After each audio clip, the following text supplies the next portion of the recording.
What's good, everybody? So today I'm going to be going over how Gobekli Tepe, whatever you say, could be the resting place of Noah, and why you really just can't trust geologists and theorists and philosophers and stuff like that based off biblical text and mathematic structures that we have of 2025. Scientists say that the tomb of Noah, Gobekli Tepe. I don't know how to pronounce it, is 11,000 up to 16,000 years old, which we know is incorrect based off biblical timeline. They base this timeline or year that they have based off carbon dating. Carbon dating as of 2025 has an incorrection rate of 90%, which means that small 10% could be the truth and the big 90% can be a lie. Which one do you want to believe?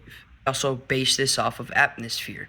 Now we know that atmosphere during the biblical days compared to now has completely changed based off of Genesis 7:11 and 6:9 to 16.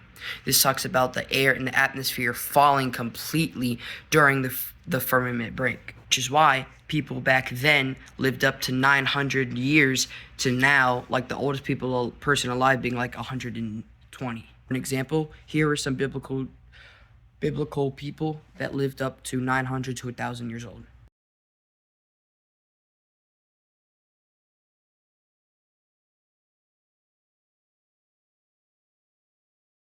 Here's why I break the truth for the real date of Gobekli Tepe. Don't know how to say it once again, so I will just put the text up on the screen. Now, the three universal constants, aka this mathematical equation that someone online made, and everybody's talking about it now. So 2.85, 10.125, and 2.519. Now with the mathematical correction factor, it's 9.707.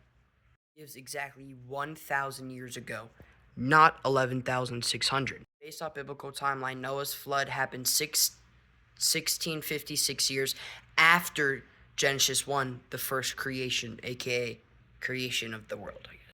Which means Gobekli Tepe, aka Noah's tomb, based off biblical structures, is not 11,600 years old, it's 1,195 years old.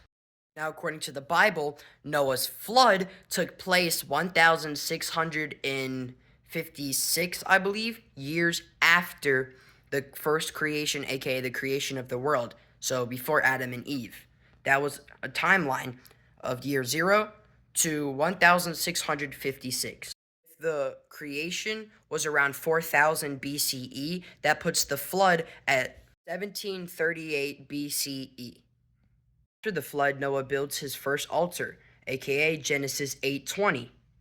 Around biblical timeline, after that correctional timeline, Noah's people, folks, family, whatever, spread it out to build more altars, putting Gobekli Tepe at the creation year of 1,634 years old. 1,195 years old is from the first creation of it up to 2025. And so here, I forgot what I was saying, and I kind of got something wrong. But anyways, I was talking about the animals Noah sacrificed. That comes to a total of 7 animals. Guess how much animals are carved into Gobekli Tepe's walls? They said they didn't have anything to carve it with. Strange, right? There are 7 carvings in Gobekli Tepe of 2 different creatures of every single animal. Around an earlier period, Abraham built a temple or an altar at Shechem. Now, based off the universal constant, that's exactly up to 99.1 degrees. That also sums up to an accuracy rate of 99.6. The pillars, which are cheese-shaped, representing humans, there's 12 of them. Guess how much prophets are in the Bible? 12. So in the main circle of the temple, 7 major pillars that have writings on them. The 7 days of creation. Every biblical mathematical number is engraved into the site. Coincidence? Or is it really 11,600 feet? Take Noah's Ark's boat's dimensions, run them through the golden ratio and the universal constant. Those numbers are the same length and width of Gobekli Tepe. Also a coincidence? So they say. Which means they were both created using the same mathematical instruction, physical and mathematically.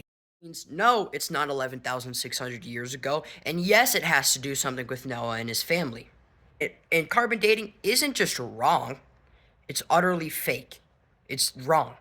Because based off the Bible and actual mathematical, it math contradicts science at this point. And carbon dating's numbers or estimates are false based off the Bible. And what do we believe? The Bible. What do we not believe? Atheists in a science lab.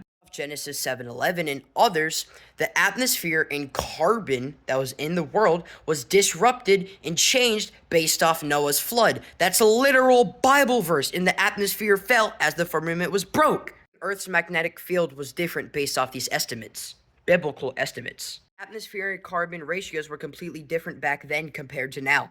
So how are you gonna use Earth's new, whatever it's called? I'm sure I'll remember, put a text there. How are you gonna use that to contradict the old one back then when it wasn't even the same back then? It's like calling the color blue the color red, or calling the color white the color black, or calling the color yellow the color pink. They're two different things. When you use the numbers to the timeline of what we said about Noah and his tomb, that puts the Bible at exact correction of timeline.